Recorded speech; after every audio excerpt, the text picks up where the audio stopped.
There you go. No, That's what here we it was. go. Okay. You did a very nice rendition of that.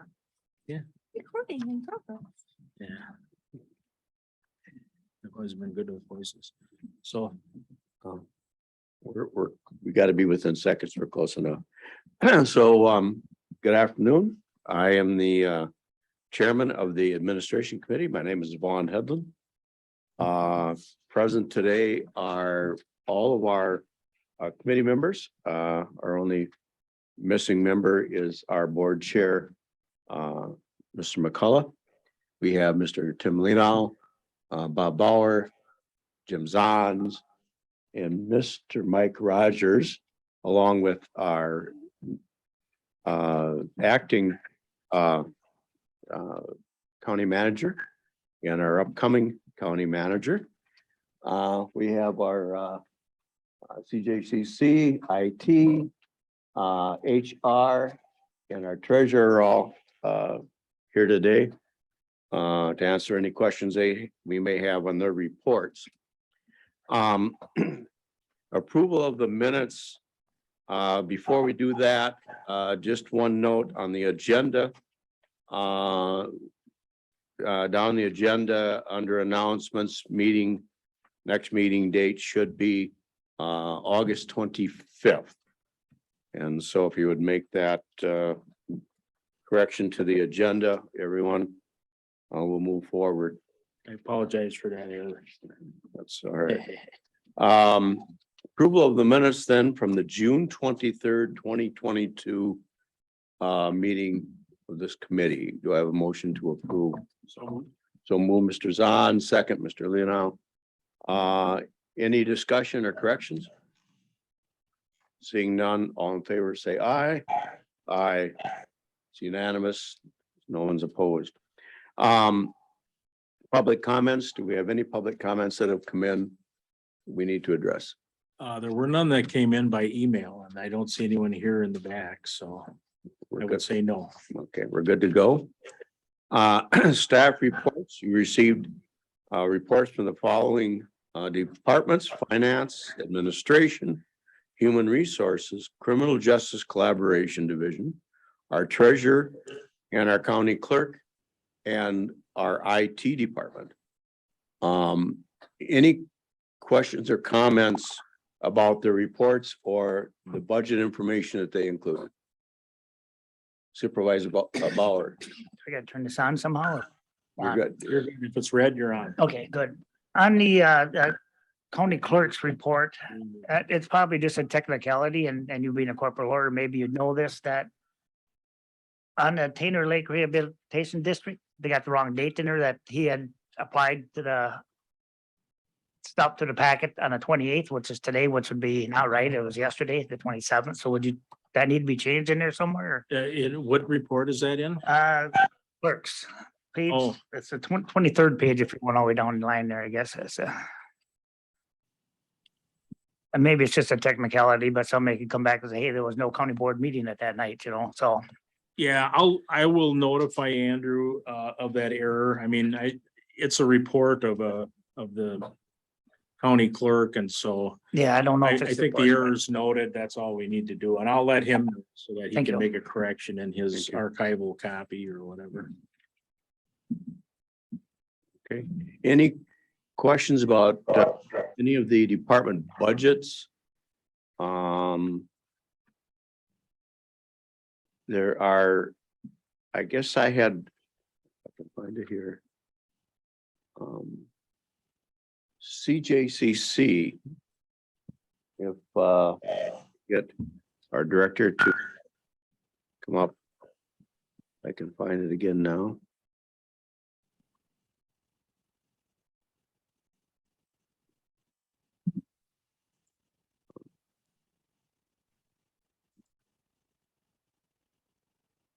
Good afternoon. Good afternoon. There was one in here, if I can find it, where I see that our grant revenue ran out the end of June. Jail to community. Yes, so Do we have an approved grant coming up to receive? So we have had two grants end June 30th. One was the jail reentry grant. And the other was the coronavirus emergency supplemental funding. So both of those were spent down. We are not getting replacement grants for those two items. However, we are bringing a resolution later on in the agenda for another grant that we received for law enforcement deflection. So to answer your question, those are ended and we're not getting those two grants back. So are we having to end that program? The one of especially the jail to community? Our jail staff is absorbing it as much as possible. We have a jail program director, but with jail being short-staffed with correctional officers, it's hard to do those extra duties. The newer grant that we receive for treatment in jail, we are hoping to add a personnel to the jail to provide substance use services, and they would backfill the jail program director as far as classes and groups and activities in the jail. Oh. And that reentry planning piece, which is really important to plan release into the community.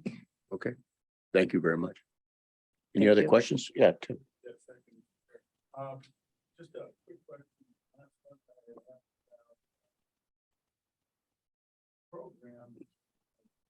When police officers stop people and they find life in a cab, I was just kind of wondering what is the status of the activity of the sheriff's department when that happens. I understand that if there's a ton of drugs in the car and there's gas, then that's a whole other story, but I'm just talking about, I just remember hearing a program on NPR the other day about it, and I was really disturbed, and I wondered what exactly those are. I asked, if I may, I asked the sheriff and I received a response. I was gonna wait until all the other divisions, departments had cleared. What I'm told by the sheriff or the chief deputy is that this large confiscation of cash rarely happens with traffic contacts unless there are large amounts of cash that are associated with the transportation of illegal drugs. Seizure most often occurs during residential search warrants where currency is tied to the sale of drugs. So the basis for the warrant is drugs in the house, and there are large amounts of cash discovered. Currently, in a criminal proceeding, the forfeiture can't be ordered by the court until after there has been a criminal conviction that's been, the court has convicted the person. And then if there are, if there's cash and it can be associated with the crime, then it can be ordered to be forfeited, or it can be subject to a criminal forfeiture proceeding in conjunction with the criminal prosecution. There is they have some special rules for what's called the innocent owner, which it sounds like the person that was referenced in this news item was. So they can petition the court for return of the property. They have to show they have a right to it, and which may be difficult, depending on the circumstances. To overcome that, the prosecutor has to show by clear and convincing evidence that the person had actual or constructive knowledge of the underlying crime that was the basis of the action to forfeit the large amount of cash. And so there's a shifting burden there. It's my understanding it doesn't happen very often here, and our sheriff and the deputies follow what state law requires. So there are some states, laws vary, laws are different in different states. I've read similar articles. Like there was a musician who was going to be out of his house for a long time and he didn't trust banks, so he put a large amount of cash in one of the speakers that he had in his van as he headed off to a new gig. And he got stopped late at night and had troubles. But that was in a different state. I think it's fair to say that our law enforcement officers follow the law in Wisconsin. And I would certainly hope so. Yeah. My position is that in the event that there are, a confiscation of cash and the cash is held in escrow, so to speak, at this particular time, and when that is confiscated, what happens to that confiscated cash? That I did not get an answer for. Okay, does that become part of the sheriff's budget, the county's budget? I don't know. Is that shared with the state? I mean, granted, it's illegal games, and I understand that. But at the same time, I really want to protect people if they are, say, got 8 or 10 grand. In this situation, it was a scenario where grandpa had given his son. It was a situation where grandpa had given his son money for his funeral. And so he had in the neighborhood between $8,000 and $12,000. And it ended up taking this individual was, in excess of 18 months to run through the court process to return that cash. And I really wanted to know if there was any kind of set process that we have in this county to see how an equitable program can go along. The guilty should be punished and it should be confiscated at that point. Again, what happens to the cash? But those who are innocent and happen to be transporting, I think it's, there should be a known process on how to get it back, that it doesn't take that long a period of time. I mean, I can't speak to some of that. There is a process in the statutes that gives the innocent owner the right to request it back and the ability to demonstrate that they have a right to it. And if there's no connection to illegal activities, I would suspect their case would be much better. Okay. I'm I'm just curious about that, and I think it's something that needs to be explored. Thank you. I'll ask the sheriff some follow-up questions. All right, thank you. I'm sorry, Mr. Rogers. So I would just like to support what he said, something that I hadn't really thought about, but I always think that the innocent should be protected until they're found guilty. So great point. I'm just piggybacking on what you said. It's not that I have that kind of money that I consider carrying. Well, you don't know. Guess that's up to the arresting officer. Okay. Anything else for BJCC? I have no. Okay, thanks. Very appreciate it. Also, note that our CFO. CFO, Dr. Haug has joined us via Zoom, and so note that she is present.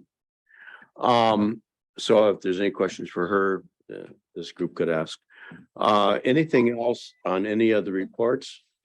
Again, I just like to reiterate, I really appreciate, I think with the written report, it number one, it gives us a look at them, and number two is that it gives, I think, the person presenting the report a chance throughout the month to, jot down things as opposed to try to prepare a presentation. And I think we get a truer set of facts and information by, than to try to create a presentation for us. So I hope you all appreciate that as much as I do. If not, we're going to move forward unless there's some other questions. Great. If I may, Mr. Chair, I just have one quick question regarding the elections and the problems we had with the ballot for Andrew. And I would just kind of wonder, are we considering a different provider for ballots since we had the problem that we had? That I don't know. Okay, I can tell you, I'm not aware of any issues that have arisen from it. None of the municipal clerks If they've had issues, they haven't made their way to me. I guess they would probably go to Andrew first. But I'm not aware of any concerns that have arisen as a result of it. The ballots they were absentee ballots and they were delivered probably about 2 days or 3 days late. But they were immediately, like I think I said, that box got ripped open like it was a Christmas present, and they were distributed immediately to all the municipal clerks so that they could get them out and get their work done. Some of them did have the ability to utilize a photocopy. So they could use the photocopy and distribute those. I know the city of Menominee didn't want to do that because they had a very high number of ballots. The photocopy is legal for use, but it requires the ballot to be transposed or put over onto an official ballot because of the magnetic ink that they have. So, some towns, for example, had 4 absentee ballots. So it would have been an easy choice for the clerk to send out a photocopy because it would take 20 minutes or less for them to copy over onto the official ballot. But the city of Menominee had, I think, 800 or more absentee ballots. It was a very high number. So some of the municipalities probably solved their problem by using photocopies because they were encouraged to do that. But I have not heard of any legal issues or concerns that have come up or any challenges. And I think honestly, the validity of the ballot would be where any challenge would lie. Not that it was delivered too late, but that it's not correct. That the wrong person filled it out or somebody else filled it out, or it wasn't delivered to the right place. Process wise, so far, everything that's supposed to happen has happened. Just that first part where they were delivered to the municipal clerks, that happened like 2 or 3 days late. But it did affect 20 different counties to my knowledge. Yeah, there were quite a few counties where that happened. There is, I wouldn't be surprised to see further dialogue between the state, the elections commission and the vendor.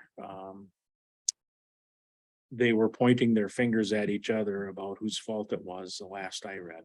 All right. Well, anyway, it was just a concern and I was just wondering if there was any activity in that direction. That's all. I haven't, Andrew has not brought anything to my attention about it. So, and I think he would if there were a problem, because the county as the collection point, as the drop off location for all of the county's ballots.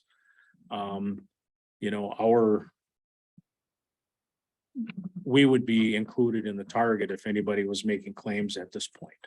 Okay. Well, thank you. Anything else?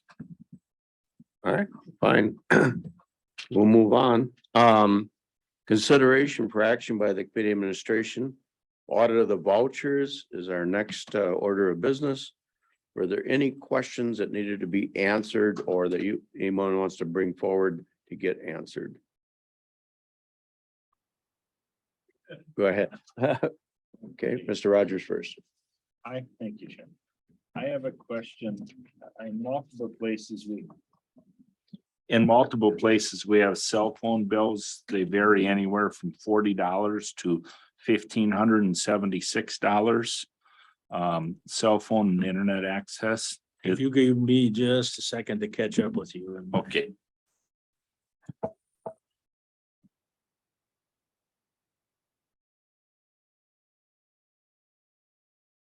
Okay, I've got the vouchers up. And if you could, just. So if you go to page, well, it would be 110 would be the code that's on page 4. There's internet access and cell phone charges that are What is the, if you look over like the, information technology. okay.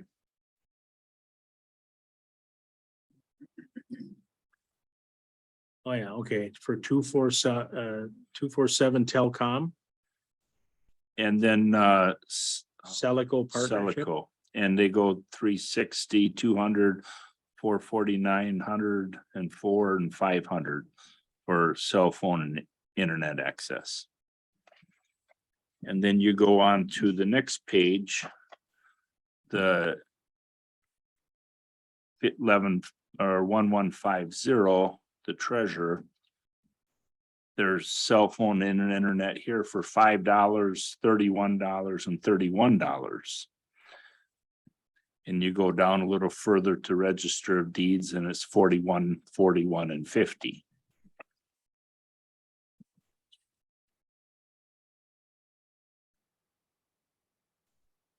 Well, we have our Then you go to page 10. CIO here, maybe he knows, or we can get a report next week or next month. Because you get to the patrol, then you're at 1,500 and 1,290, and Where, and which one was this? that's 1,270 patrol. My guess is those are all of the deputies have cell phones and they have remote internet from their squad vehicles. Just seemed that it was awful high for cell phone internet charges, unless that's a group of a whole bunch of them charged on that one account, or we're not paying $1,500 for one cell phone internet and one cell phone. I suspect not. Dan, do you need to see this document?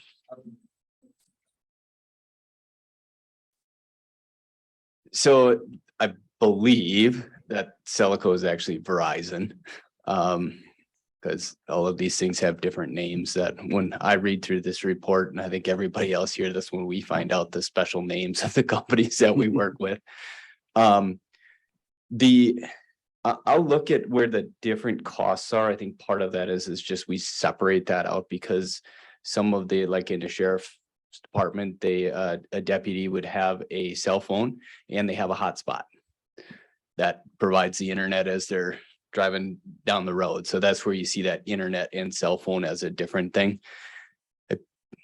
I believe that this report reflects 2 payments. So 2 months worth of, and that's where you probably are seeing that high number, is that just in 1 month, we paid 2 months worth of payments. And that just has to do with timing of the bill statement. I would also hope that it's more than just one phone. Yes, yes. Like 10 or 15 squad cars that are. 29, I believe is the number there. When you look at it though, okay, that would be the doubled up because it was 1,200 and 1,500 and then another 15 and another 15. Right. So internet and cell. So Our monthly full plan for a phone, don't quote me on it, but I believe is like $35 for everything and 40 if you get the hotspot capability on like a regular phone. So that's why Dan, I was concerned. could you look into that and just provide, well, send the information to Chris? sure. I'll tell you, as a result of questioning a few meetings ago, we actually uncovered an accidental double payment that was made to a vendor, and so we retrieved the payment. And it came as a result of the question, which required us to look into the invoices that we got, so. Yep. Thank, This is Beata. I just pulled up our financial system. So to answer Dan's suspicion is there is a payment for 2 months worth. Now, I also looked to see the activity to make sure that it wasn't double paid.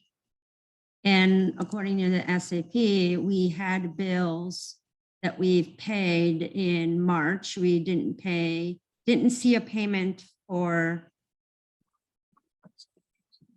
June.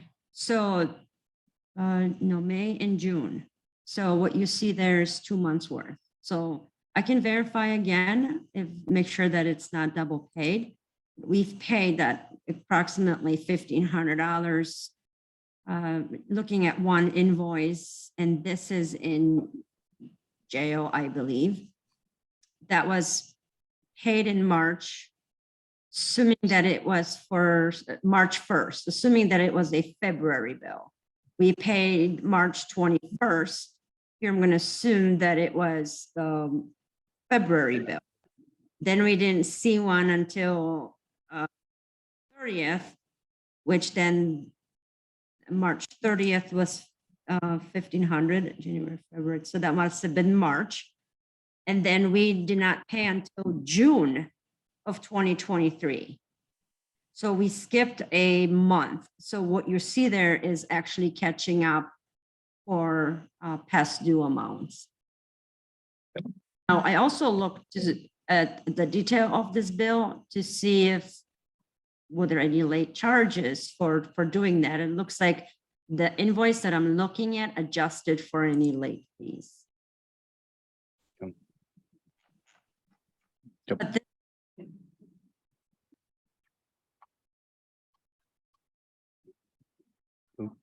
Yep. So I can provide Chris with kind of a breakdown of what that is, and we can get that off to all of you.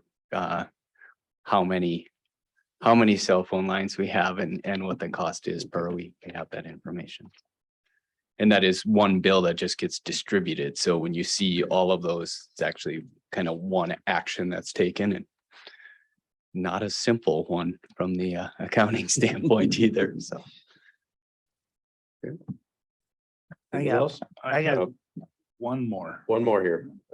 We may. So 1270, the jail, we have travel prisoner transport for Sarah Gordon Inc. And I guess my question is, I thought that we transported our own prisoners. So is this, are we actually subbing this out now, or is this something that, I guess my question is, I thought we transported our own. I will make a request of the jail for information to answer your question. Thank you, sir. Gordon, Sarah. Inc. Anything else? No, sir. Thank you. Thank you. Mr. Lena, next. Yeah, I have a few here. First one is under 1130 corporate counsel. Well, Riley SC, 517780. Prosecution legal expert or X. We've retained them to represent the Board of Adjustment in an appeal before the circuit court. In preparation for the hearing, the public hearing and in the Board of Adjustment meeting, our office worked quite closely with the zoning administrator. And I actually appeared in that one. I think it was maybe in February or March. Conflict of interest rules for attorneys. So technically speaking, the Board of Adjustment and the zoning administrators are separate parties. And because I had already spent so much time giving advice and talking through everything with the zoning administrator, we retained outside counsel to represent the Board of Adjustment in the appeal. I see. So that's what that's for. When we keep a budget, Conflict of interest potentially. yes. Okay. Oh, well, certainly. Yeah. Yeah, you can't represent one party in a case and then switch sides after it's started. Sure, it happens somewhere, maybe in New York and California, but not here. All right. Yeah, that's what it is. And we do have a budget for that. Every year we have a budget that's used for if we need outside legal counsel for something, we have some funds in order to do that, to represent the county well. All right, thank you. Mhm. The second one is under 110. This is Human Resources, governmentjobs.com Inc. for $59,000. kind of wondering, it seems like a Jenna, lot. do you know what it is off the top of your head? We have Jenna Nutter, our Human Resources Director here. She would be able to answer your question today if you wish.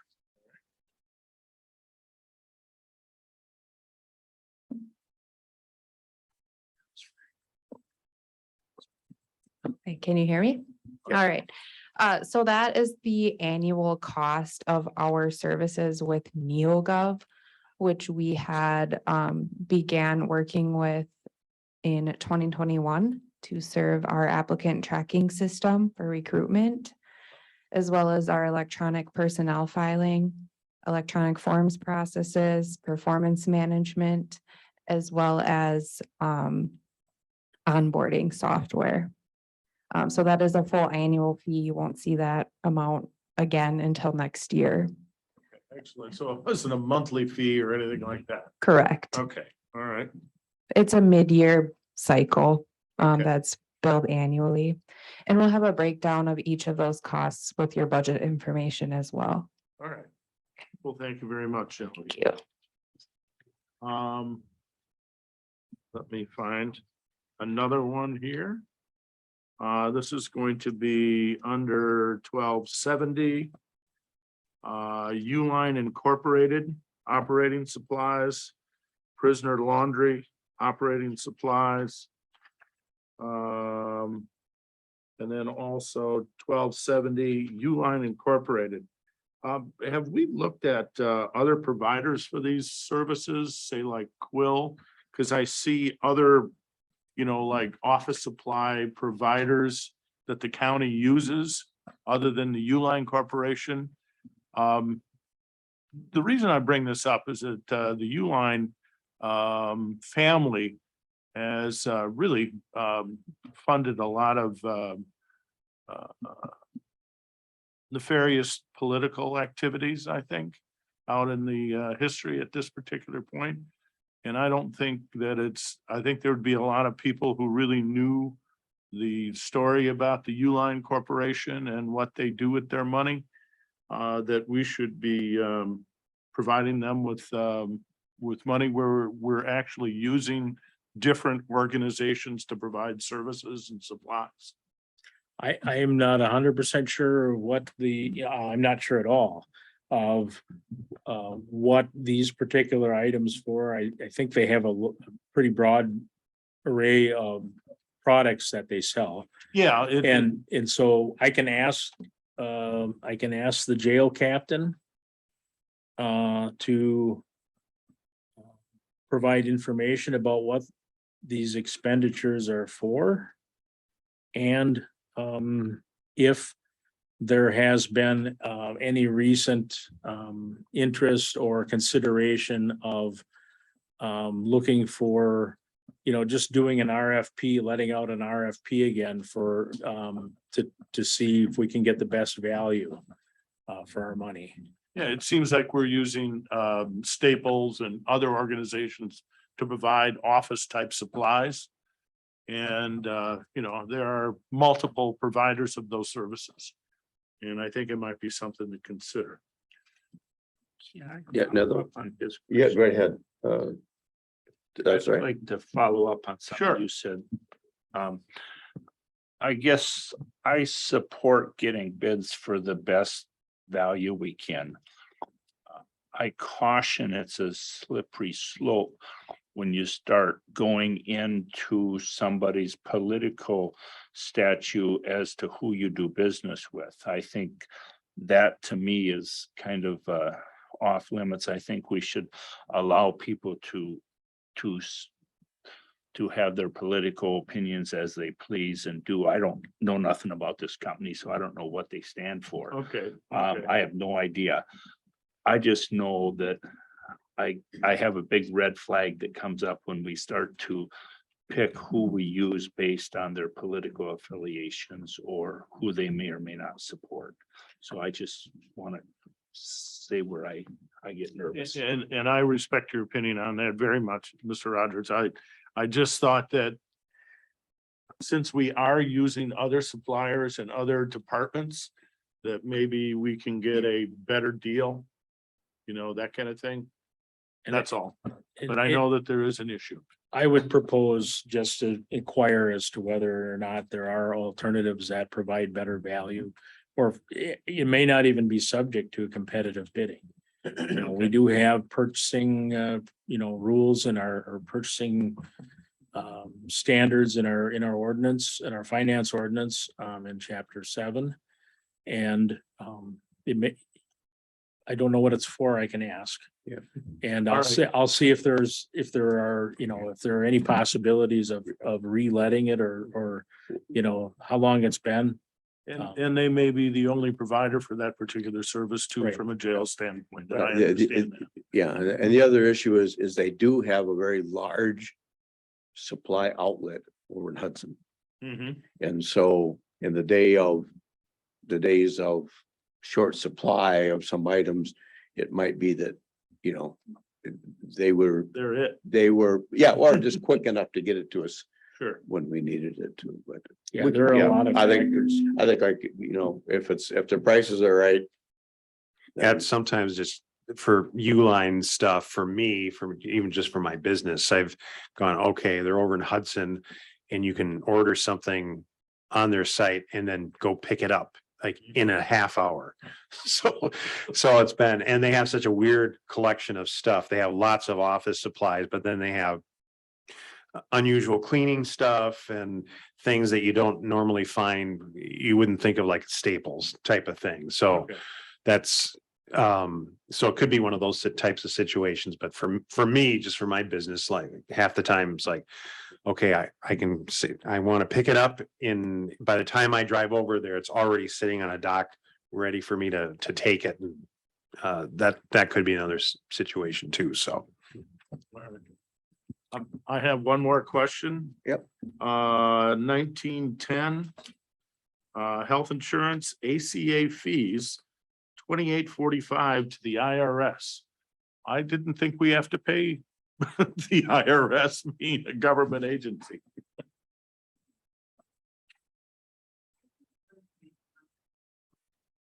Okay, it'd be interesting to find out why we have to pay taxes.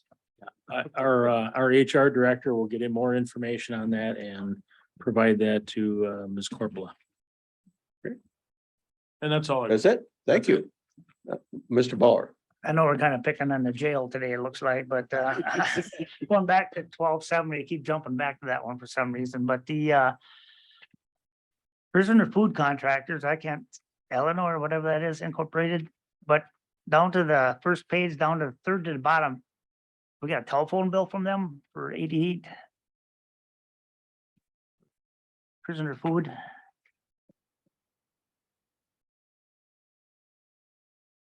So the 8890, From a phone the company. vendor is 247 Telecom. And it says prisoner food contract. I will have to ask about that one. 8880 or 8890. Chewing on their own If I had to guess, I would say it was probably entered incorrectly, But we'll. Oh, no. Here comes our CIO to the rescue. We can verify this, but there is a system that they use in the jail for inmates to go to the, I can't, what do they call it? The canteen, their canteen accounts Oh, that are managed by that. It also manages their ability to make phone calls outside. So essentially that phone bill. So there's a phone line connected to that system that, essentially they use their canteen fund in order to make a phone call. And that phone line is likely through 24/7. That would be my guess, but we should verify. we will. Yep. That's a different one. All right. Anything else? You're good? Mr. Zons, good to go? Well, thank you all. And I know as usual, we will get the answers and thank you, everyone. Go ahead. But you'll have to get a motion, a second and vote yet. But in response to questions that were asked last meeting, There was one question about a Copasan Services, Inc. for extermination services in the Judicial Center. Was a $60 charge and a $351.50 charge.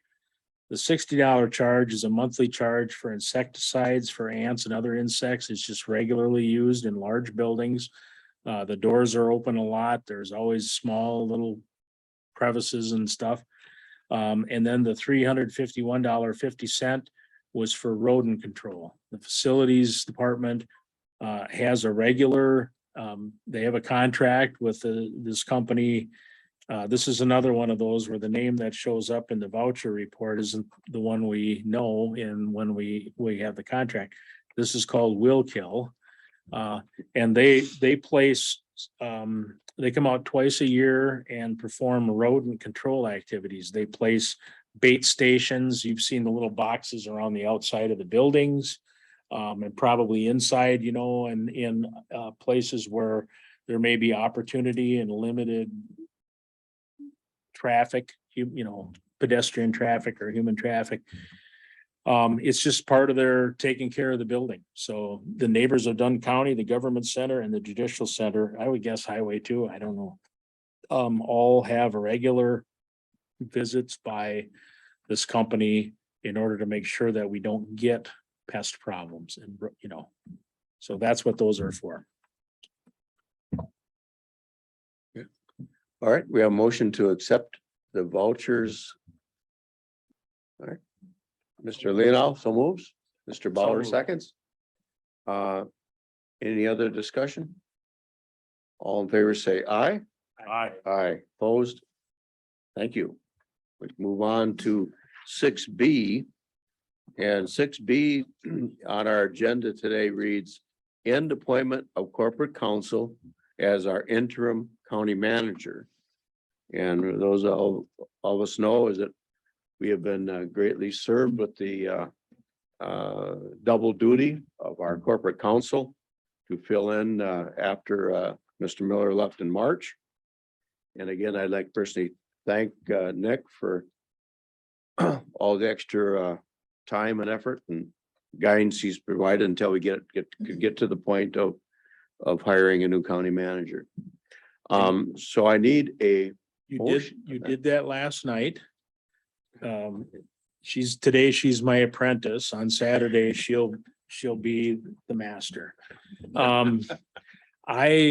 So her first day will be Saturday and the 31st. And so my recommendation is that you end my appointment.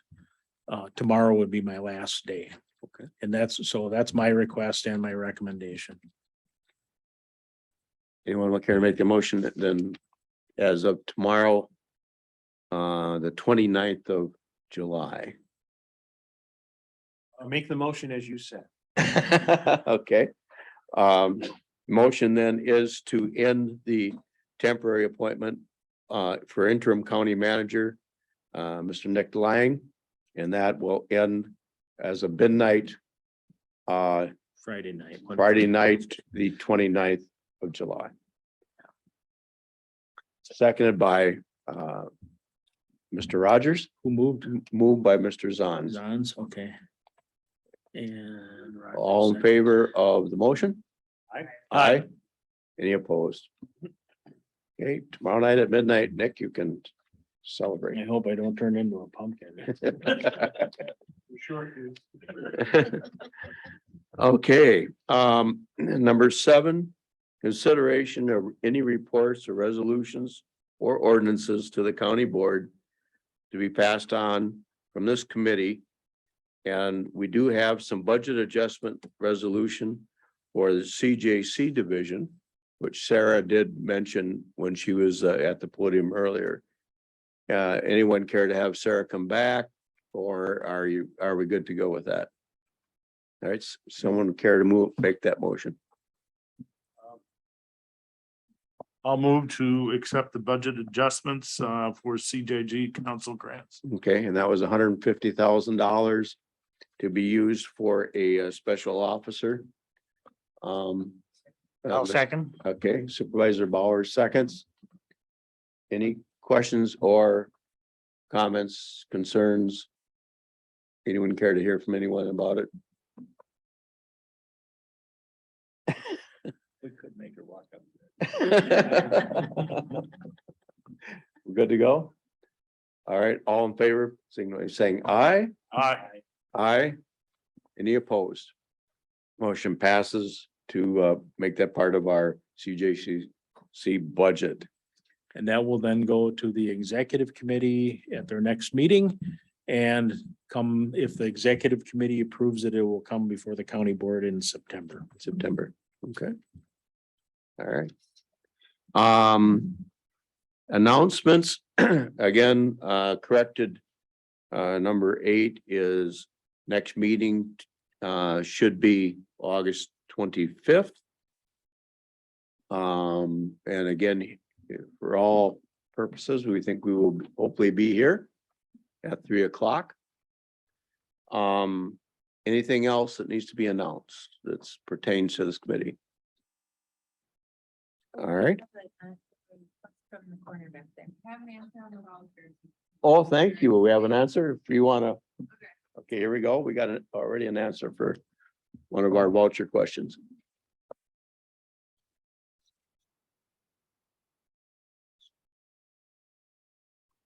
Just thought I would answer it while it's fresh in your minds. So the IRS does charge a fee to health, self-insured health insurance plans. Annually, that is paid to the Federal Patient-Centered Outcomes Research Institute Trust Fund. So it's a fee per covered person on our plan, and that was for everyone that was covered in the year prior. So that's due by August 1 every year. So that's the charge. Yes. Kind of like the bed tax for the neighbors. Okay, thank you. Thank you. Appreciate that. We're going to be missing Supervisor Rogers at our next meeting. Does anyone else have anything that they know of at this point? Make sure we are going to be entertaining a quorum. Anna, okay, good. So we will, Sorry, please, can I make a comment? yes. All right. I just wanted to say that, I know that the final selection of the county board manager or county manager came down between Nick and I. And that's always, I think, an uncomfortable situation, There you go. an uncomfortable situation, potentially, on all sides, but certainly, there's no taking away the sting when you're not the person that's not, when you're the person that's not selected. But I just want to commend Nick because he's been nothing but the best of like transition partners and team players and worked together closely, willing to share whatever he knows, worked really hard to just make this a really seamless position. And I'm very appreciative of that. And I think that you should know of his wisdom and his grace in this transition. In my defense, I would say. I already have a job I like a lot. So truly, the sting only lasted for a few minutes. I'm good and I appreciate that. I'm trying to do everything I can to help Chris get in so she doesn't have a baptism by fire on her first day, Monday. Next week. Well, good to hear. Thank you both. I guess that just goes to help cement the fact that it was not an easy decision for the committee. Tremendous amount of discussion took place. And I think that again, it also goes to the fact that we have great people. And we have a heck of a time keeping them, but we do have great people and hopefully that will continue for us. All right. Anything else for announcements? There are lots of activities going on in this part of Wisconsin, county fairs, festivals. We're lucky to be in, I think, one of the best parts of the United States in terms of quality of life. So hopefully enjoy it to the utmost. Summer is flying by. And with that, we're adjourned. Thank you. Thank you.